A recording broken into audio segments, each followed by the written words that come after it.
और जो ना समझे क्रिकेट को नहीं जानता सिर्फ बोलना जाता है वो ही शोर मचाएगा जैसे हमारे पड़ोसी मचाते हैं। सुपरमैन थे उनके फील्डर्स जो इतना के कैचेस पकड़ रहे थे। वो जो कैच सबसे स्लोएस्ट बॉल और उस पे विकेट ले लिया last ball of the 10 overs, उन्होंने विकेट ले लिया, वो भी केन विलियमसन का, the most important wicket probably of the whole innings. ऐसा था बापू का कमाल। आपको बता दूं कल का मैच इंडिया हार जाएगी।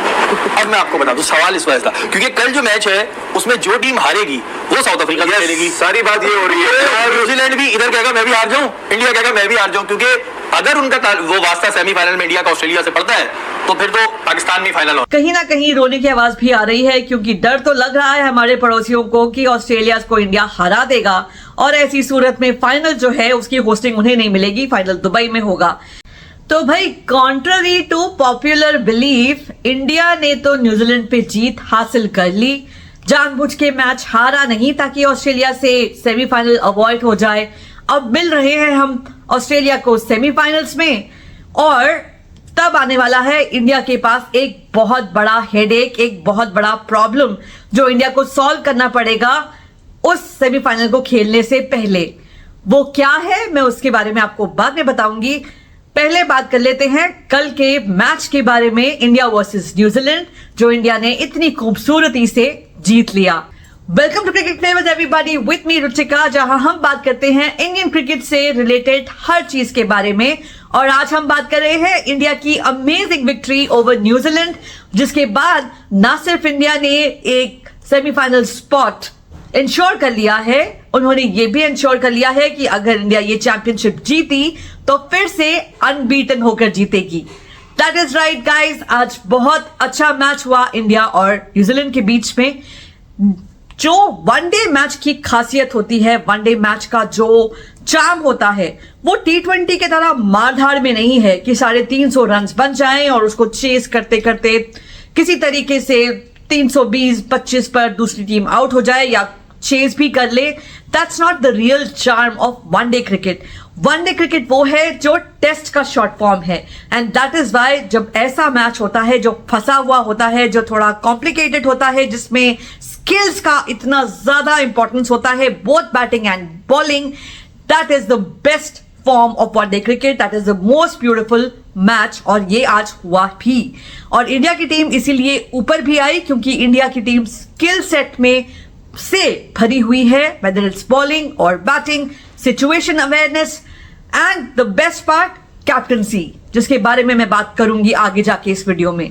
पर पहले बात करते हैं इंडिया की बैटिंग के बारे में। तो जैसे मैंने कहा, कॉन्ट्ररी टू पॉपुलर बिलीफ, जिस तरह से बातें सुनने को आ रही थी पड़ोसी मुल्क से कि ऑस्ट्रेलिया को मिलना नहीं चाहता है इंडिया सेमीफाइनल में और इसीलिए हार जाएगा, जानबूझ के हारेगा, और भी बहुत कुछ सुनने को मिल रहा था। स्पेशली इंडिया की बैटिंग जब 250 पे आउट हो गई तो ये भी सुनने को मिला कि अरे ये पिच तो ऐसी ही है और इनके बैटर्स तो ऐसा ही खेलते हैं, हमने कैसे इनसे करवा दिया चेस, हमने भी तो इतना ही लो टोटल लगाया था। तो ये सारी बातों का जो जवाब था वो इंडिया ने एक ऑन द ग्राउंड तो दिया, जिसे समझ आए वो समझ सकता है, जिसे क्रिकेट की समझ है वो जान गया होगा कि क्या हुआ, और जो ना समझ है क्रिकेट को नहीं जानता सिर्फ बोलना जाता है वो ही शोर मचाएगा जैसे हमारे पड़ोसी मचाते हैं। तो डेफिनेटली न्यूजीलैंड एक बहुत अच्छी टीम है, फॉर्मिडेबल ओपोनेंट है, लेकिन उन्होंने इंडिया को तंग भी बहुत किया। शुरुआत में जब 3 विकेट्स ले लिए पावर प्ले के अंदर ही, अर्ली विकेट्स गिरने की वजह से थोड़ा तो इंडिया डर गया। Now here I have to give credit to the fielding, क्योंकि बॉलिंग से ज्यादा न्यूजीलैंड की fielding was supremely good. Superman थे उनके फील्डर्स जो इतना के कैचेस पकड़ रहे थे। वो जो कैच जिसने विराट कोहली को तक चौंका दिया था इतनी बुरी तरह से, दैट कैच वाज एक्सेप्शनल। और हर वो कैच जो लिया, ग्लेन फिलिप्स ने लिया या केन विलियमसन ने जो अपने लेफ्ट हैंड से एक 1-हैंडेड कैच लिया था, जो उन्होंने अक्षर पटेल को आउट किया था, those were catches that were otherwise going for boundaries. वो बॉल्स बाउंड्रीज पे जा रही थी, वो गुड शॉट्स थे। स्पेशली कोहली वाला शॉट तो गैप को बहुत अच्छे से पिक करके बिल्कुल सेंटर से उन्होंने शॉट लगाया था, लेकिन उन्हें क्या मालूम था कि सुपरमैन बनके ये आएंगे और एक फ्लाइंग सा कैच, ऐसा कैच ले लेंगे जिसकी कोई बात ही नहीं, जिसको कुछ कह ही नहीं सकते हैं। और उस टाइम पर ट्वीट्स क्या आए मालूम है पड़ोस से कि इस आदमी से हमने सेंचुरी लगवा दी। अरे भाई वो तो फिर सेंचुरी लगा देता अगर वो कैच नहीं होता तो। So definitely Virat Kohli is in great form, लेकिन फिर जब स्पिन अटैक आया और बॉल थोड़ा पुराना हुआ तो फंसना भी शुरू हुआ। यहां मैं आपको बता दूं कि न्यूजीलैंड के बॉलर्स को जो ब्रेक मिला था ना, the break that New Zealand bowlers got was way more than Indian spinners. लेकिन उसके बावजूद the quality of spin, the quality of attack and rotation and जिस तरह से रोहित शर्मा ने बॉलर्स को खिलाया, जिस तरह से उन्होंने यूज किया अपने बॉलर्स को, वो सारा का सारा इतना ऑन पॉइंट था कि we were way better than New Zealand.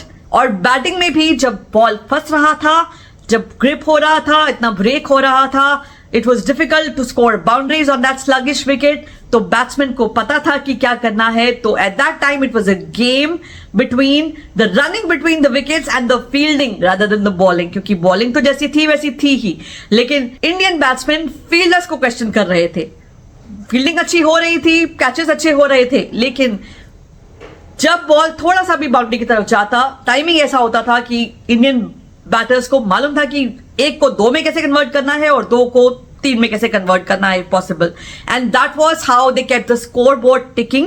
और इसी वजह से एक एक्सेलरेटेड इनिंग्स दिखी आपको थ्रू आउट।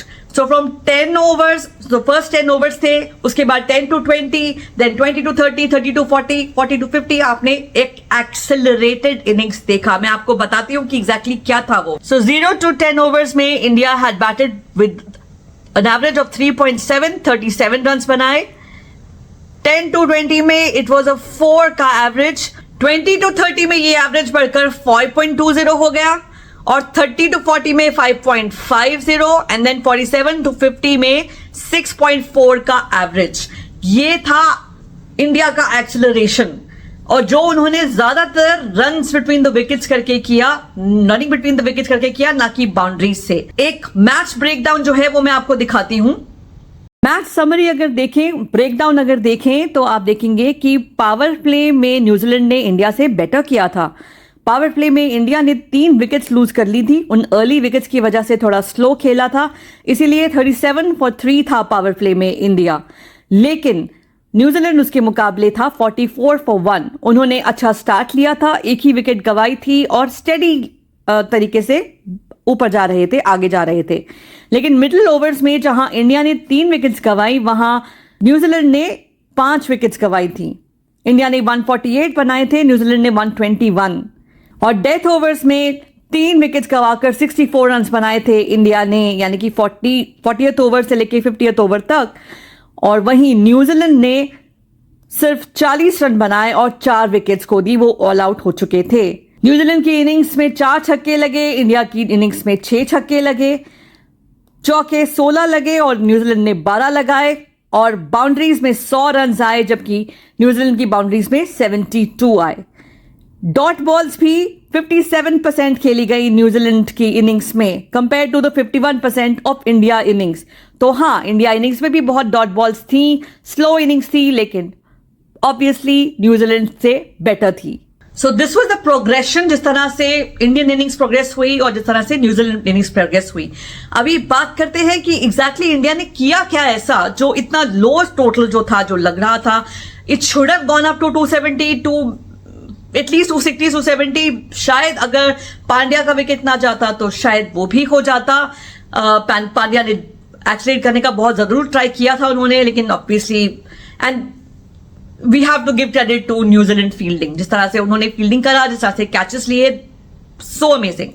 लेकिन फिर जब उस टोटल को डिपेंड करने की बात आती है तो वहां पे सारा का सारा जिम्मा आ जाता है कैप्टन और बॉलर्स पर, कि वो बॉलर्स किस तरह से एग्जीक्यूट करते हैं उस प्लान को जो कैप्टन उनके सामने लाता है। वो किस तरह से शफल करता है, उसका प्लान ए क्या है, प्लान बी क्या है, किस तरह से he is going to implement the plans that he has in place for each of the batter, each of the opponents and as collective also.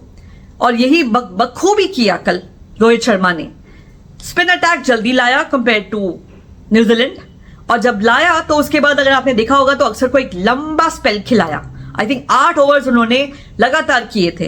अक्सर वॉज वेरी वेरी गुड। और उन्होंने एक जो काम किया था असली, वो था चोकिंग ऑफ द रन्स का। और यहां पर इंडिया के बॉलर्स की स्ट्रैटेजी सामने थी कि वो एक तरह से शायद रन चोक कर कर विकेट्स नहीं निकाल पा रहे थे चाहे इनिशियली, लेकिन फिर भी रन्स ऐसे चोक करे कि सामने वाले बैटर को लगे कि ठीक है मैं स्लो खेलता हूं, विकेट्स लगिश है, बॉलर्स को हेल्प मिल रही है, स्पिनर्स ऑन पॉइंट हैं, बाद में एक्सेलरेट करूंगा। लेकिन ये T20 नहीं है, ये वनडे है, यहीं पे गलती हो गई। और नॉट टू मेंशन सामने इंडिया है जो चाहता है कि आप ये गलती करो, और यही हुआ भी। जब रन्स को रोका गया, उन्हें स्ट्रगल किया गया, उन्हें आने नहीं दिया गया, तो धीरे धीरे धीरे प्रेशर बढ़ता गया। और जिस तरह से इंडिया ने अपनी बैटिंग इनिंग्स में एक्सेलरेट किया था, न्यूजीलैंड का काम उल्टा हो गया, वो थोड़ा सा डी एक्सेलरेट करने लग गए और उस वजह से प्रेशर बढ़ता गया। केन विलियमसन ने पारी को संभालने की जरूर कोशिश की, लेकिन और शायद अगर केन विलियमसन अगर खेल जाते, इफ ही हैड डिसाइडेड कि मैं खेल लूंगा, maybe I will make a century, let's see how it goes, लेकिन मैं लंबा बैट करूंगा, डीप बैट करूंगा and I will take the innings through, तो शायद हो जाता ऐसा। लेकिन वहां पे हमारे बापूजी अक्षर पटेल का कमाल देखिए कि जो पूरे 10 ओवर्स में एक भी विकेट नहीं ली, अपनी पूरे 10 ओवर की स्पेल की सबसे स्लोएस्ट बॉल कराई उन्होंने, सबसे स्लोएस्ट बॉल, और उस पे विकेट ले लिया। Last ball of the 10 overs उन्होंने विकेट ले लिया, वो भी केन विलियमसन का, the most important wicket probably of the whole innings. ऐसा था बापू का कमाल। जिस तरह से रोहित ने पहले वरुण और अक्षर को बॉलिंग दी, उनसे स्पेल्स करवाए, और बाद में थोड़ा लेट लेके आए जडेजा और कुलदीप को, यह भी उनका एक प्लानिंग का हिस्सा था। किस बॉलर को कब लाना है, जब ज्यादा टर्न शुरू होगा तब इनको लाना है, उससे पहले अक्षर और वरुण से काम चलाना है। This was also a part of the strategy. Bowlers को शफल उन्होंने बहुत खूब किया था पाकिस्तान वाले मैच में भी, और यहां पर भी कुछ ऐसा ही उन्होंने किया। कहां किस बॉलर को किस स्टेज पर खिलाना है, ये बहुत बड़ा और इंपॉर्टेंट दिमाग था रोहित शर्मा का। He has a great cricketing brain, that's for sure. और इसीलिए व्हाइट बॉल क्रिकेट में उन्होंने इतना बड़ा रिकॉर्ड अपने नाम कर लिया है, जब पिछले 22 ICC ODI मैचेस में वो सब जीते हैं। आई थिंक एक हारा है 23 मैचेस में, वो था हमारा फाइनल जो हम हारे थे। So that is the kind of record that Rohit Sharma has because of his cricketing brain, because of his great captaincy in white ball cricket. White ball cricket के तो वो सुप्रीम कैप्टन है। Toss में उन्होंने कहा था, toss के time पर, कि वो चाहते थे कि इंडियन बॉलर्स को टेस्ट करें अंडर द लाइट्स कंडीशन, और वो हुआ भी। और इंडिया के बॉलर्स ने उन्हें दिखा दिया करके कि देखो भाई captain, we are ready for any situation. Trap को जो न्यूजीलैंड बैट्समैन के लिए बनाया था, वो क्रेडिट जाता है रोहित शर्मा को। रोहित शर्मा ने इतना अमेजिंगली जाल बुना था इन सब न्यूजीलैंड प्लेयर्स के लिए, और वो एग्जीक्यूशन जो प्लान का था, वो स्किल्स जो थे, वो अपने इंडियन बॉलर्स में थे। और अगर उनको आप देखो तो ये प्लान और इसका एग्जीक्यूशन तो शायद टूर्नामेंट के 1 महीना पहले ही शुरू हो गया था, जब ये टीम अनाउंस हुई थी और 5 स्पिनर्स अनाउंस हुए थे। 5 स्पिनर्स लेकर जा रहा है इंडिया। सबने क्वेश्चन किया, स्पेशली पड़ोसी मुल्क ने, जिन्होंने तो एक स्पेशलिस्ट स्पिनर खिलाया था इस स्लगिश विकेट पर, जिसके अब भी सब शोर मचा रहे हैं कि इंडिया को होम एडवांटेज मिला हुआ है। That I believe is ridiculous. Home advantage वगैरह कुछ नहीं होता। जब इंडिया होम क्रिकेट खेल रहा था, जब घर पे खेल रहा था, तो इंडिया सबसे ज्यादा ट्रैवल किया था, हर मैच अलग वेन्यू पे खेला था। So these people who just have to speak for the sake of speaking should just shut up and concentrate and watch cricket. And देखना चाहिए उन्हें कि इंडिया कितना स्किलफुली इंडिया खेल रहा है और अपने स्किल्स को इंप्लीमेंट कर रहा है, और उसी स्किल्स की बदौलत चैंपियनशिप जीतेगा भी, ना कि किसी फेवर की वजह से, ना कि किसी एडवांटेज की वजह से। और इस पूरे मैच के बारे में बात की जाए और वरुण चक्रवर्ती के बारे में ना की जाए, ऐसा तो हो नहीं सकता। दैट फाइफर सिर्फ अपने दूसरे ODI में फाइफर लेने का एक रिकॉर्ड कायम कर दिया है उन्होंने। He is that amazing. Roger बिनी ने इससे पहले ऐसा किया था, उन्होंने भी 3 ODIs लगाए थे, लेकिन हमारे चक्रवर्ती साहब जिन्हें T20 में बहुत मार पड़ी है, स्पेशली वो 152 for 0 वाले मैच के बाद, बहुत ज्यादा उन्हें स्लैक फेस करना पड़ा है। He has been counted off, written off, और ऐसा कमबैक करते हैं IPL के through, and then T20s and now ODIs। Mystery spinner indeed. क्या बढ़िया खेल रहे हैं हमारे Varun. Fifer for a reason. he deserved it, he earned it, and he did so well. Amazing wickets. Statner तंग कर सकता था कल, जिस तरह से उन्होंने Statner को आउट किया. He had the last laughs. Statner did take him on. Shots लगाए उन्होंने वरुण के खिलाफ, लेकिन एंड में तो लास्ट लाफ वरुण नहीं हंसा, वही he had the last laugh when he got Statner out, bowled him. सो हमें इस चैंपियंस ट्रॉफी के 4 फाइनलिस्ट तो मिल चुके हैं, लेकिन ये फनी है कि ये वही 4 फाइनलिस्ट हैं जो इससे पहले एग्जैक्टली 10 years ago 2015 के आईसीसी टूर्नामेंट वर्ल्ड कप में ओडीआई में सेम सेमीफाइनलिस्ट थे. उस समय इंडिया एंड साउथ अफ्रीका हार गए थे. They lost. ऑस्ट्रेलिया और न्यूजीलैंड का फाइनल हुआ था. इस बार क्या होता है? क्या हिस्ट्री रिपीट होती है या कोई और कॉम्बिनेशन बनता है, या जो उस टाइम हारे थे वो इस बार फाइनल खेलेंगे? वो तो अब 2 दिन के बाद ही पता चलेगा. लेकिन मजा जरूर बहुत आ रहा है. और हाँ, कहीं ना कहीं रोने की आवाज भी आ रही है, क्योंकि डर तो लग रहा है हमारे पड़ोसियों को कि ऑस्ट्रेलिया को इंडिया हरा देगा, और ऐसी सूरत में फाइनल जो है उसकी होस्टिंग उन्हें नहीं मिलेगी. फाइनल दुबई में होगा, लेकिन I promise you final Dubai में ही होगा. दूसरी चीज ये कि जो मैंने आपको शुरू में बताया था कि इंडिया के पास है एक बड़ा problem going into this semifinal, वो ये है कि अब जब हमने 4 स्पिनर्स खिला दिए हैं तो क्या होने वाला है ऑस्ट्रेलिया के खिलाफ? क्या वापस यही टीम खेलेगी, या एक पेसर जो हमने ड्रॉप कर दिया था उसे वापस लाया जाएगा, यानी कि हर्षित राणा या अर्शदीप सिंह, उनमें से किसी एक को शायद वापस बुलाया जाए, शायद पिक किया जाए. अगर ऐसा होगा तो हेडेक ये है कि किसे ड्रॉप किया जाए. क्या कुलदीप ड्रॉप होंगे या Varun? Which one? Because batting के लिहाज से अक्षर पटेल नंबर 5 पे आ रहे हैं, तो उन्हें तो हिलाया नहीं जा सकता. और जडेजा भी इतना एक डेप्थ जरूर प्रोवाइड कर देते हैं बैटिंग में. So there is no way that these 2 are moved out. Then who comes in? यही एक बड़ा हेडेक है जो इंडिया के सामने है, और ये इसका जवाब हमें शायद टॉस के टाइम पर ही मिलेगा जब इंडिया वर्सेस ऑस्ट्रेलिया मैच शुरू होगा. सो उस मैच के लिए इंडिया को ऑल द बेस्ट, हम व्यूअर्स को all the best. Congratulations for that amazing victory. India is well on the wave of championship, और इस बार भी exactly like 23 world cup India deserve करता है ये चैंपियनशिप ट्रॉफी लिफ्ट करना. और इस बार we will not be robbed, क्योंकि ये जो पर्टिकुलर चीज है वो इंडिया का एटीट्यूड है, वो माइंडसेट है जो हर गेम को नए सिरे से लेता है, हर गेम को इक्वल ट्रीट करता है, चाहे वो इनफैक्ट हर गेम को नॉकआउट की तरह ट्रीट करता है. हर ओपोनेंट को एक फॉर्मिडेबल ओपोनेंट मानता है, चाहे वो युगांडा ही क्यों ना हो, जिसके साथ इंडिया खेला नहीं है, बट एज एन एग्जाम्पल.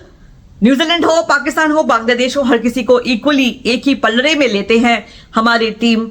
और इसी माइंडसेट के साथ, इसी थॉट प्रोसेस के साथ they are going to lift this trophy. So all the best to us, all the best to the team. Thank you for watching my video. Please video को like कीजिएगा, channel को subscribe कीजिएगा, अपने Indian YouTuber को support कीजिएगा. Thank you for watching everybody. Have a great day. Bye bye.